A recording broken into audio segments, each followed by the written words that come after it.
আমরা ভারতকে যেই পরিমাণ দিয়েছি, সারা জীবন ভারত এটা মনে রাখার কথা। তারা যেই পরিমাণ দিয়েছে, এই জন্য বাংলাদেশের পররাষ্ট্র মন্ত্রণালয়ের চেয়ারে বসে পররাষ্ট্রমন্ত্রী বলেছেন ভারতের উচিত এই তাদের দলকে ক্ষমতায় রাখা। বাংলাদেশের জনগণ তাদেরকে ক্ষমতায় রাখে নাই, ক্ষমতায় রেখেছিল ভারত। 2024 সালের 5ই আগস্ট 2024 সালের 5ই আগস্ট মূলত আওয়ামী লীগের পতন হয় নাই, পতন হয়েছে ভারতের। মুহতারাম হাজিরিন, এখন তারা সেই পরাজয়ের প্রতিশোধ গ্রহণ করতে চায়। সেই পরাজয়ের প্রতিশোধ নেওয়ার জন্যই শরীফ ওসমান বিন হাদিকে হত্যা করেছে, শহীদ করেছে। তারা আরো আমাদের অনেক যোদ্ধাকে শহীদ করতে চায়। হে বাংলার মুসলমান, আমাদের প্রত্যেককে শপথ গ্রহণ করতে হবে, মনে রাখতে হবে শাহাদাতের রক্তের মাধ্যমে আমাদের ইজ্জতের জিন্দেগি।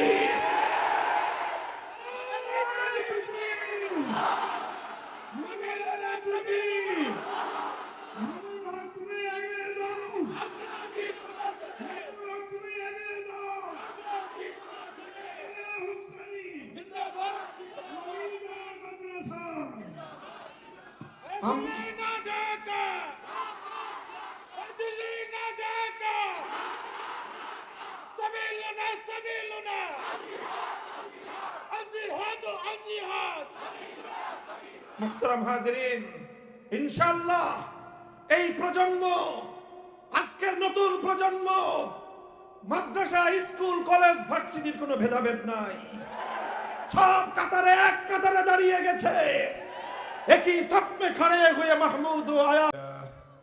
নাহমাদুহু ওয়া নাস্তাঈনুহু ওয়া নাস্তাগফিরুহু ওয়া নু'মিনু বিহি ওয়া নাতাওয়াক্কালু আলাইহি ওয়া নাশহাদু আন লা ইলাহা ইল্লাল্লাহু ওয়াহদাহু লা শারীকা লাহু ওয়া নাশহাদু আন্না সাইয়্যিদানা ওয়া মাওলানা মুহাম্মাদান আবদুহু ওয়া রাসূলুহু সাল্লাল্লাহু তাআলা আলাইহি ওয়া আলা আলিহি ওয়া আসহাবিহি ওয়া বারাকা ওয়া সাল্লাম وبارك وسلم تسليما كثيرا.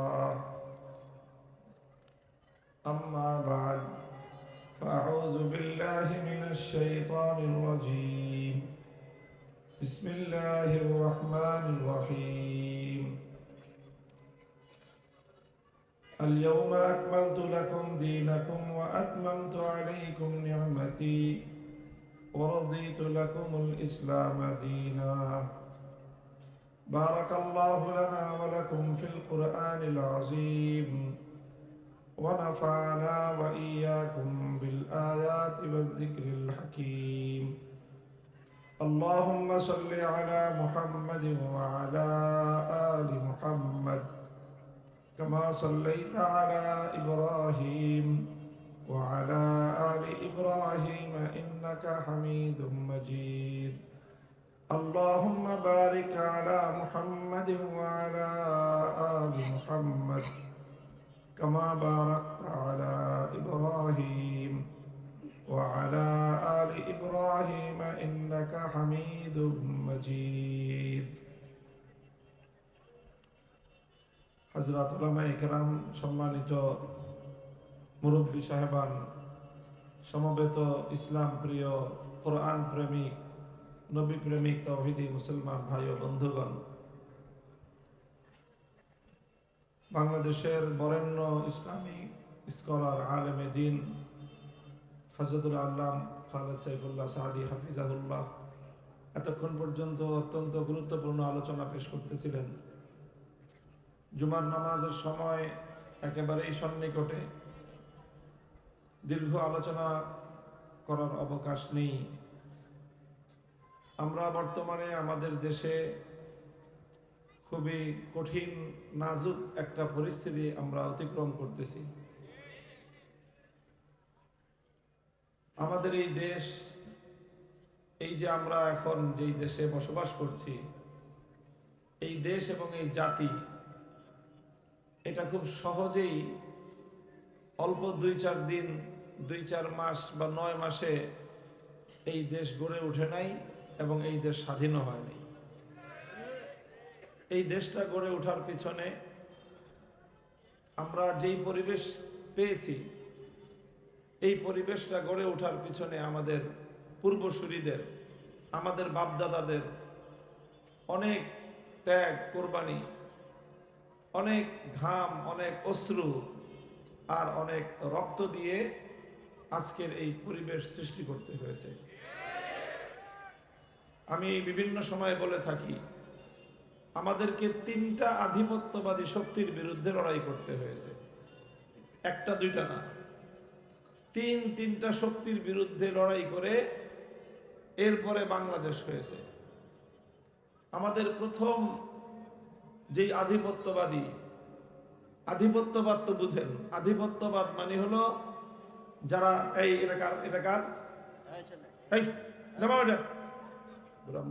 মজমার মধ্যে পরিবেশ নষ্ট করে।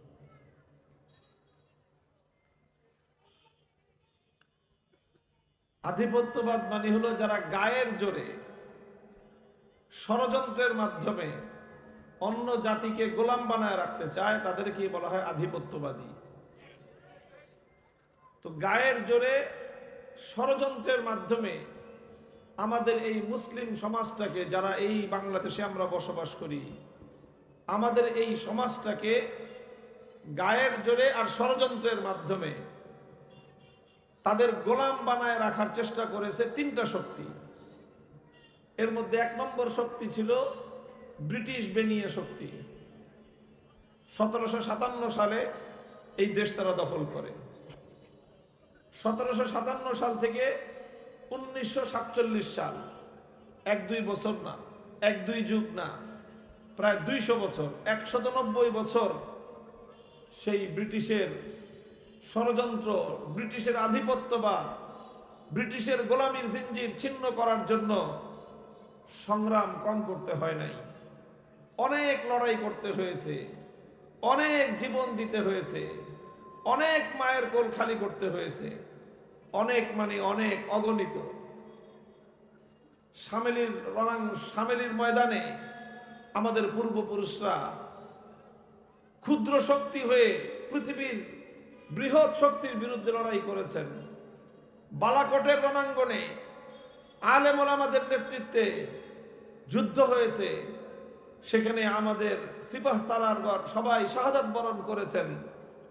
এরপরেও জাতিকে তারা উদ্বুদ্ধ করে রেখে গেছেন যে এই লড়াই চালাইতেই হবে এবং কোনোদিনও এই ব্রিটিশের আধিপত্যবাদী শক্তির গোলাম মনে করা যাবে না নিজেদেরকে। তাদের সাথে বিদ্রোহ করতে হবে, লড়াই করতে হবে, কষ্ট করতে হবে, প্রয়োজনে জীবনকে বিপন্ন করতে হবে, তবুও তাদের গোলামির শেকল দিয়ে নিজেদের গলাকে বাঁধা যাবে না। এইভাবে দুইটা সশস্ত্র যুদ্ধে হাজার হাজার মানুষের জীবন গিয়েছে। এরপরে আরো লড়াই করতে করতে 1947 সাল আসছে এবং ওই সময়টায় এসে ব্রিটিশ বুঝতে পেরেছে যে এই দেশের মানুষের উপর আর তার শাসন করার কোনো সুযোগ নাই। সে এই দেশ থেকে তল্পিতল্পা গুটায় নিয়ে এই দেশ থেকে সে চলে গেছে এবং আমরা ব্রিটিশের গোলামির শেকল ভেঙ্গে তাদের আধিপত্যবাদ থেকে আমরা মুক্তি লাভ করেছি। ঠিক একই সময়ে ব্রিটিশের অধীনে আমাদের উপর আরেকটা আধিপত্যবাদী শক্তি আমাদের উপর চেপে বসেছিল। আমরা জানি এই পাক ভারত উপমহাদেশ, এই বাংলাদেশটাও এক সময় হিন্দু মুসলিম বহু মানুষ থাকতো, কাছাকাছি ছিল পরিসংখ্যান। বাংলাদেশে মুসলমান 60-70% ছিল আর হিন্দুরাও ছিল 30-40%, কাছাকাছি। কিন্তু তাদের সাথে আমাদের ঐতিহাসিকভাবে দ্বন্দ্ব ছিল না, লড়াই ছিল না। এই দেশে মুসলমানরা প্রায় 800 বছর শাসন করেছে। 800 বছর শাসন করেছে মুসলমান, এবং এই 800 বছরই প্রায় হিন্দুরা মুসলমানদের তুলনায় সংখ্যায় বেশি ছিল। গোটা ভারতবর্ষের কথা বলছি, তারা সংখ্যায় বেশি, শাসন করত মুসলমান। মুসলমানরা সেই সময় অপ্রতিদ্বন্দ্বী ছিল, চাইলে জোর করে হিন্দুদেরকে মুসলমান বানাইতে পারতো। আজ যেটা ভারতে মুসলমানদের উপর যেই জোর চালায় হিন্দুরা, যদি তখন মুসলমানরা জোর করে হিন্দুদেরকে ইসলাম ধর্মে ধর্মান্তরিত করত, বাটি চালান দিয়েও ভারতবর্ষে হিন্দু পাওয়া যেত না। কিন্তু মুসলমানরা ইসলামের সোনালী আদর্শ অনুসরণ করেছে যে না, কোন ব্যক্তিকে জোর করে কালেমা পড়ানোর বিধান ইসলামের মধ্যে নাই। ইসলামের বিধান, আমি তোমার কাছে দাওয়াত পেশ করব, আমি তোমাকে আমার ধর্মের সৌন্দর্য বুঝাবো, শ্রেষ্ঠত্ব বুঝাবো, তুমি স্বেচ্ছায় যেদিন কালেমা পড়বা সেদিনই তুমি মুসলমান হইবা। এইভাবে 800 বছর চলার পর ব্রিটিশরা যখন আমাদের হাত থেকে ক্ষমতা নিয়ে নিল, তখন তারা চিন্তা করলো যে আবার যদি ব্রিটিশের কোনোদিন ক্ষমতার পতন ঘটে, তাহলে আবার এই মুসলমানরাই ওদের কাছ থেকে ক্ষমতা কেড়ে নেবে। এই জন্য ব্রিটিশরা যেই কাজটা করেছিল, মুসলমানরা যেন মাথা চাড়া দিয়ে উঠতে না পারে, এই জন্য তারা নিজেরা তো মুসলমানদেরকে দাবায় রাখার চেষ্টা করেছেই, পাশাপাশি যেটা চেষ্টা করেছে সেটা হলো মুসলমানদেরকে দাবায় হিন্দুদেরকে উপরে উঠানোর চেষ্টা করেছে ব্রিটিশ।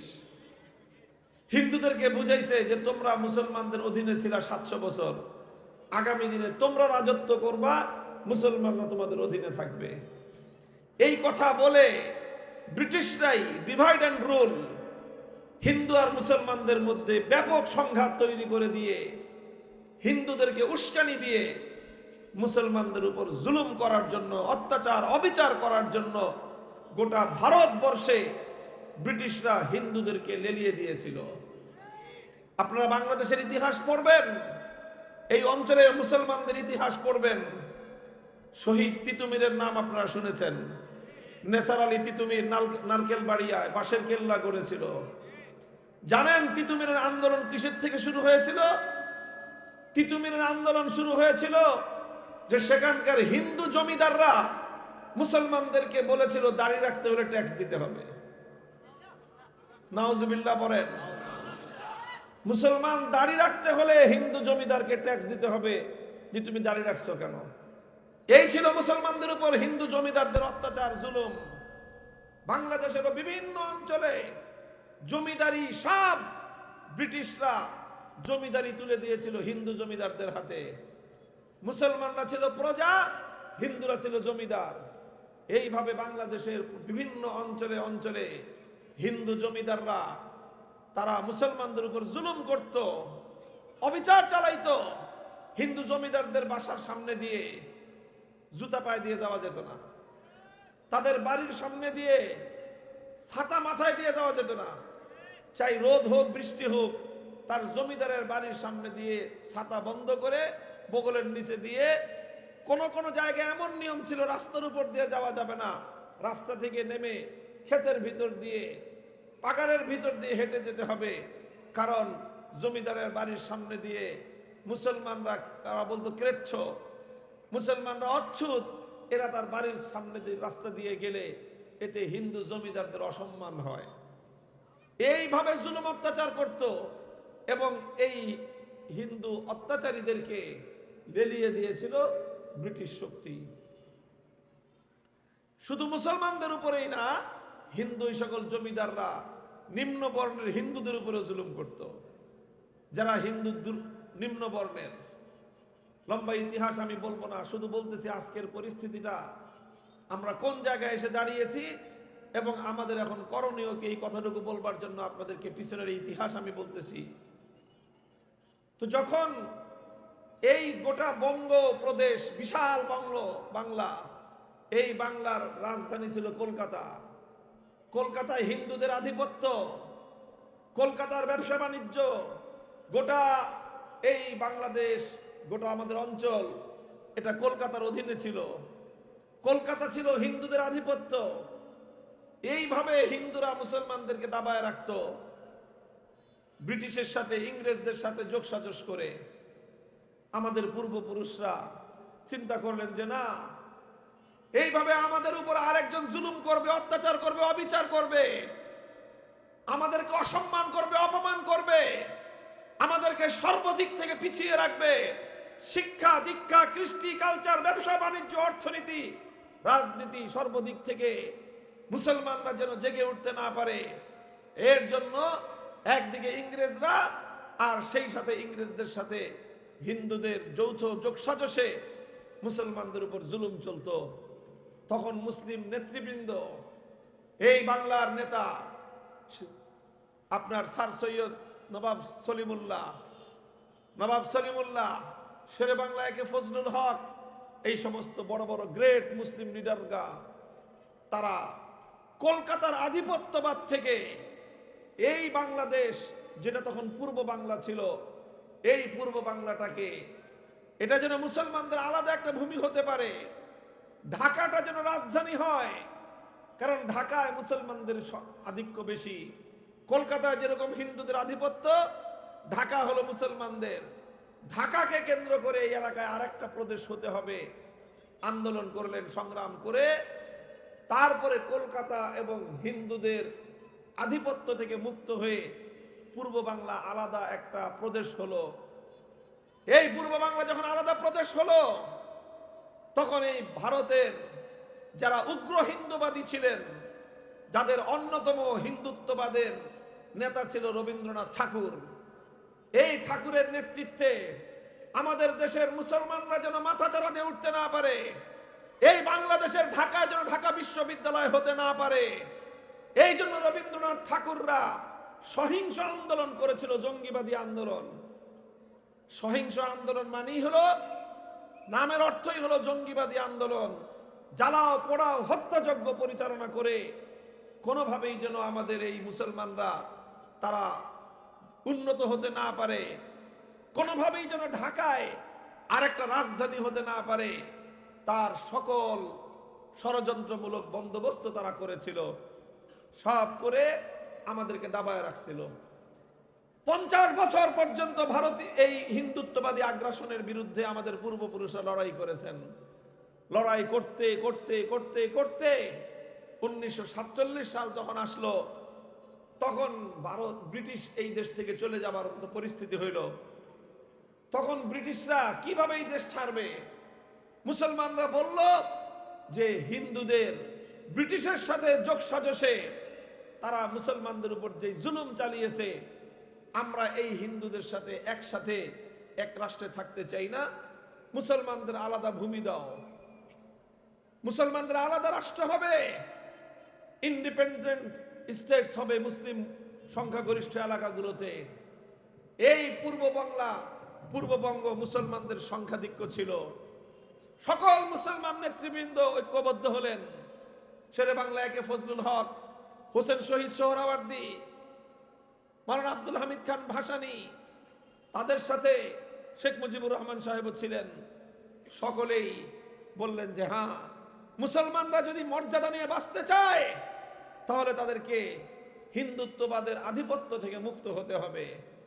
1947 সালে নির্বাচনের মাধ্যমে এদেশের মানুষ বাছাই করলো যে না, আমরা ভারতের সাথে, কলকাতার সাথে, দিল্লির সাথে থাকবো না, মুসলমানরা আলাদা স্বাধীন ভূমি চায়।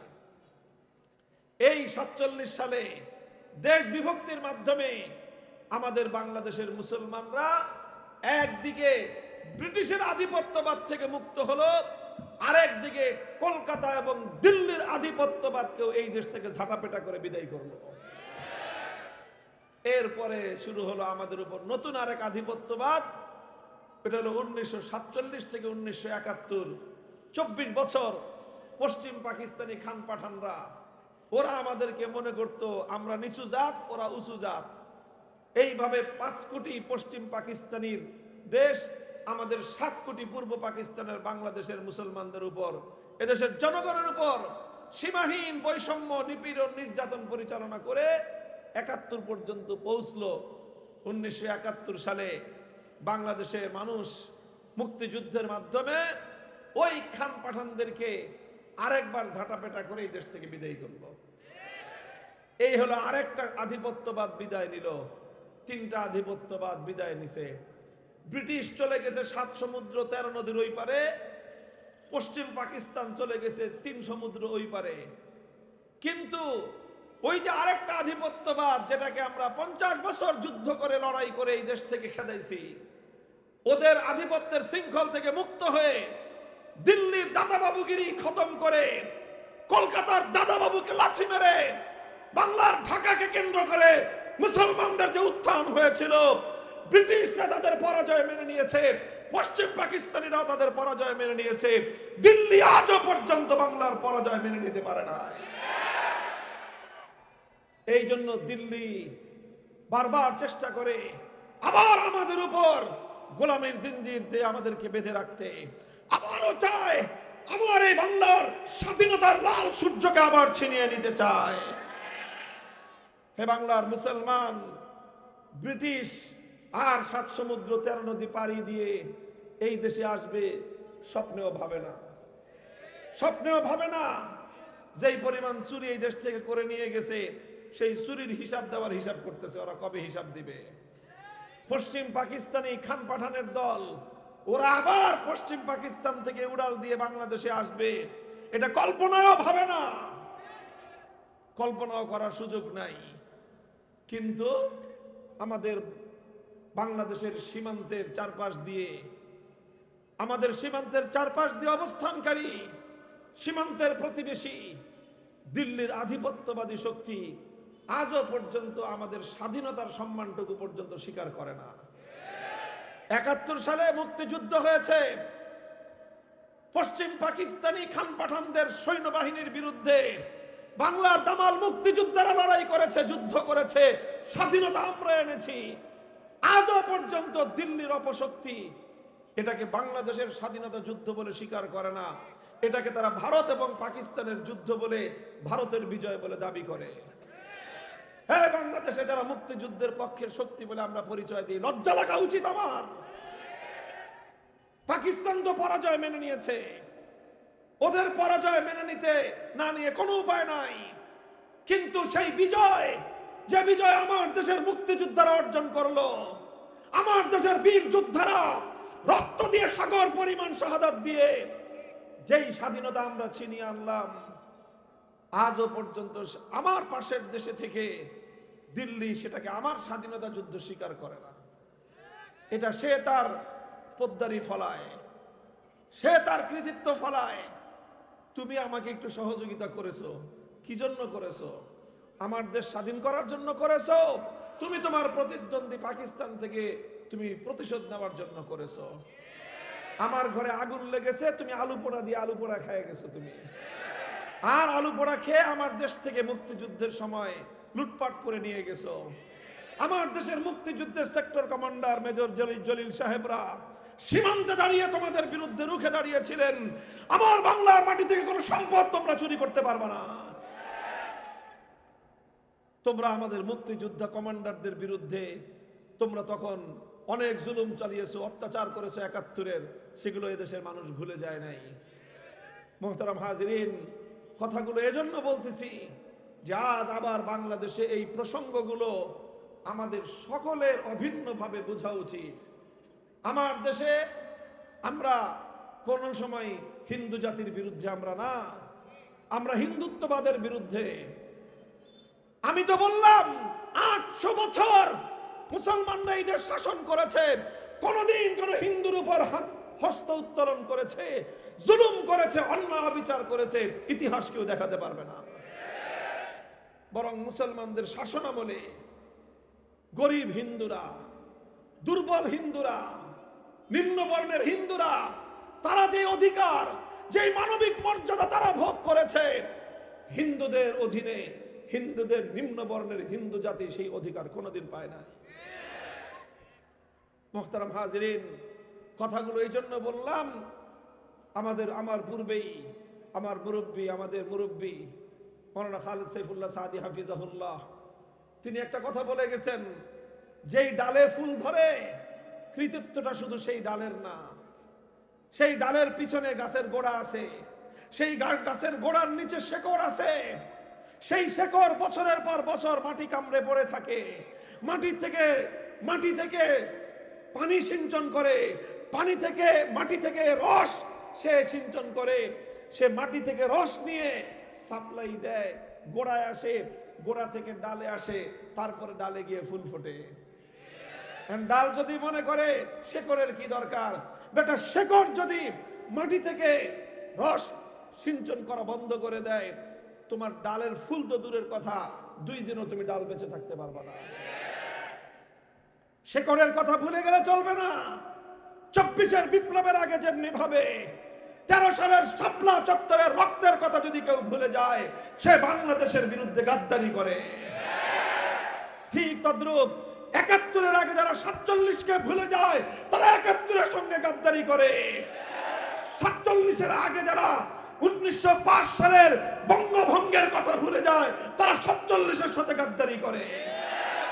প্রতিটি আধিপত্যবাদ বিরোধী শক্তির মোকাবেলা করে আমরা বাংলাদেশি মুসলিম একটি কমিউনিটি, মুসলিম জাতিসত্তার যে বিকাশ ঘটেছে, এটার বিরুদ্ধে এখন ষড়যন্ত্র চরম আকার ধারণ করেছে।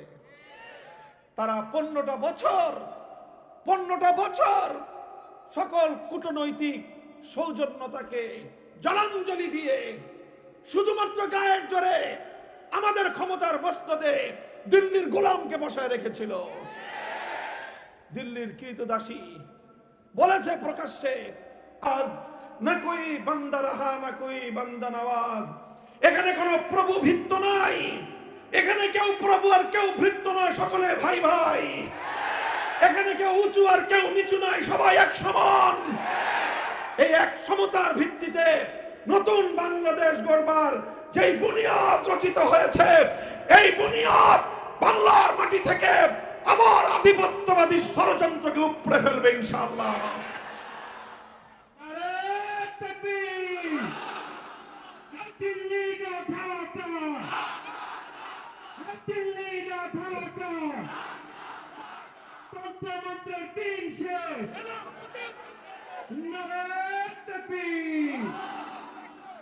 তারা একে একে যারা ইসলাম এবং মুসলমানদের এই দেশে সম্মান এবং গৌরব আর মর্যাদা চায়, এই দেশ তার আপন স্বকীয় শক্তিতে মাথাও চারা দিয়ে উঠুক, মাথা উঁচু করে দাঁড়াক, এটা যাদের মাধ্যমে এই দেশের মানুষ, যুব প্রজন্ম যাদেরকে কেন্দ্র করে স্বপ্ন দেখে, ওরা একে একে প্রতিটি মাথায় গুলি করার টার্গেট নিয়েছে।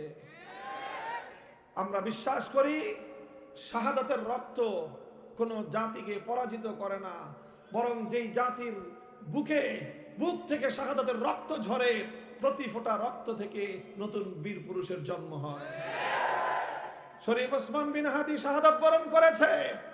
যারা মনে করে যে তাদের একজন শত্রুকে তারা খতম করেছে, আমরা বলতে চাই, এক শত্রুর রক্ত থেকে লক্ষ শত্রু জন্ম নেবে তোমাদের।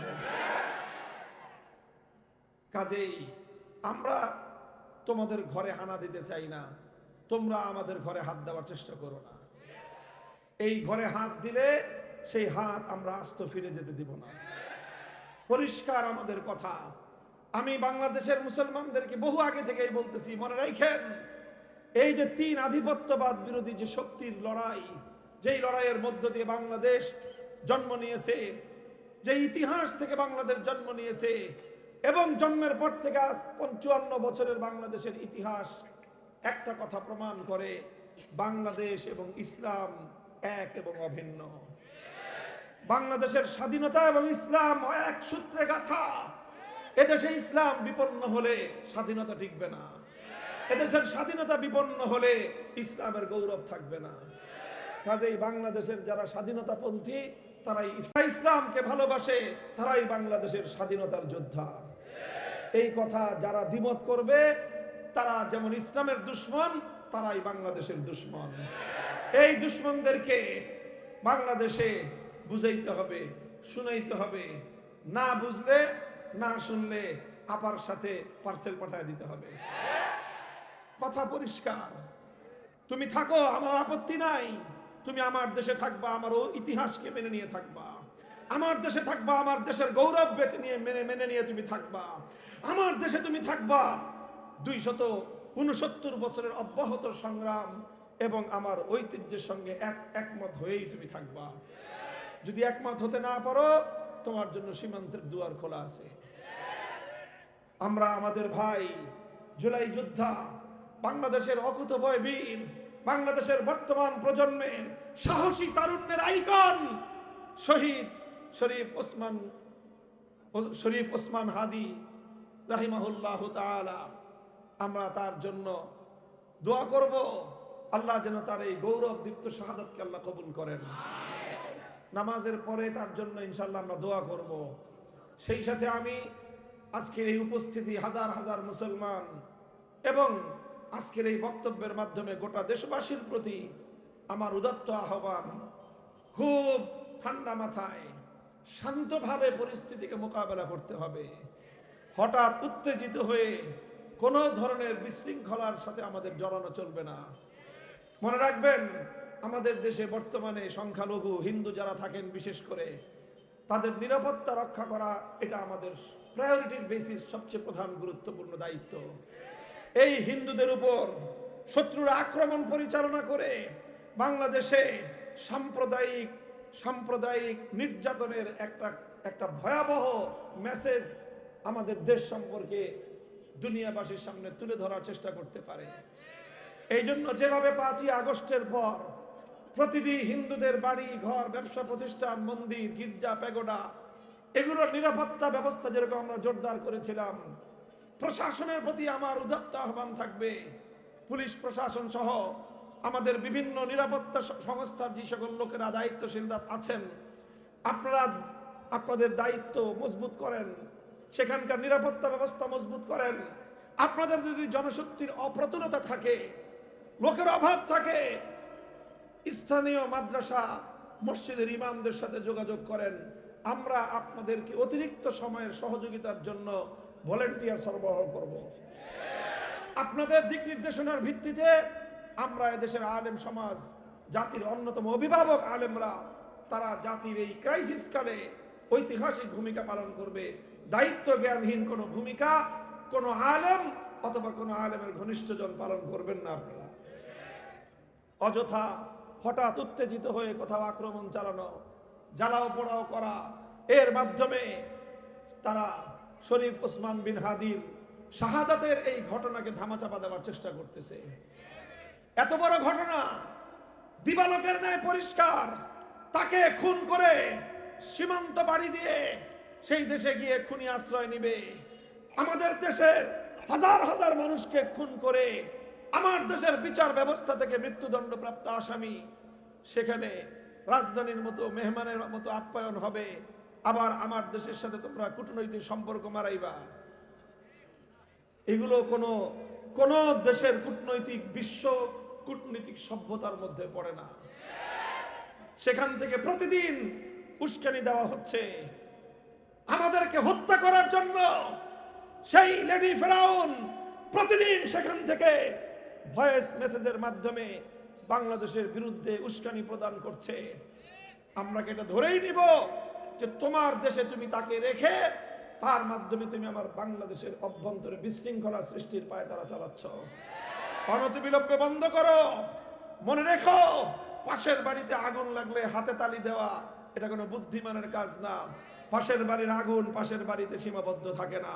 তোমার বাড়িও চালিয়ে সরকার করে দেবে, তুমিও চলে পড়ে ভস্মীভূত হয়ে যাবা।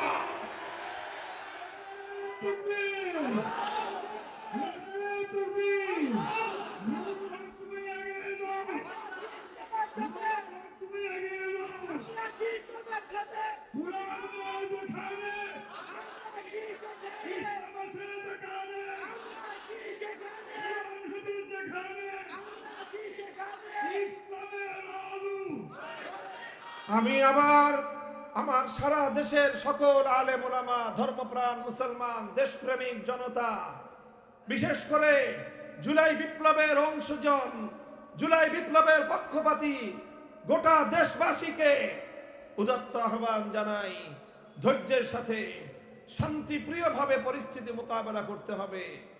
এমন কিছু ঘটানো যাবে না যার মাধ্যমে বাংলাদেশের শত্রু এবং দুশ্মনরা তারা এটাকে অপপ্রচারের হাতিয়ার হিসেবে ব্যবহার করতে পারে।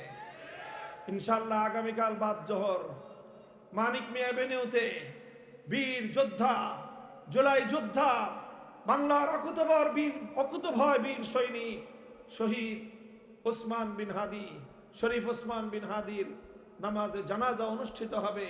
ইনশাআল্লাহ আমরা সকলেই আমাদের এই কালজয়ী কিংবদন্তি ইতিহাসের অন্যতম শ্রেষ্ঠ সন্তান শরীফ ওসমান বিন হাদির নামাজে জানাজায় অংশগ্রহণ করার চেষ্টা করব এবং তার রেখে যাওয়া সংগ্রামকে সামনের দিকে আমরা এগিয়ে নিব। হঠকারিতামূলক কোনো কার্যকলাপের মাধ্যমে এই জাতীয় পরিস্থিতিতে সুফল ঘরে তোলা যাবে না। হঠকারীমূলক কোনো সিদ্ধান্ত আমরা নেব না ইনশাআল্লাহ। দায়িত্বশীল নেতৃবৃন্দ, আলেম ওলামা, রাজনৈতিক নেতৃবৃন্দ তারা যেই ধরনের কর্মসূচি দিবেন সেগুলোর মধ্যে আপনারা অংশগ্রহণ করবেন। এর বাইরে দায়িত্বশীল নেতৃবৃন্দের কমান্ডের বাইরে গিয়ে হঠাৎ কারো উস্কানিতে পড়ে কোথাও গিয়ে উত্তেজনা ছড়াবেন না।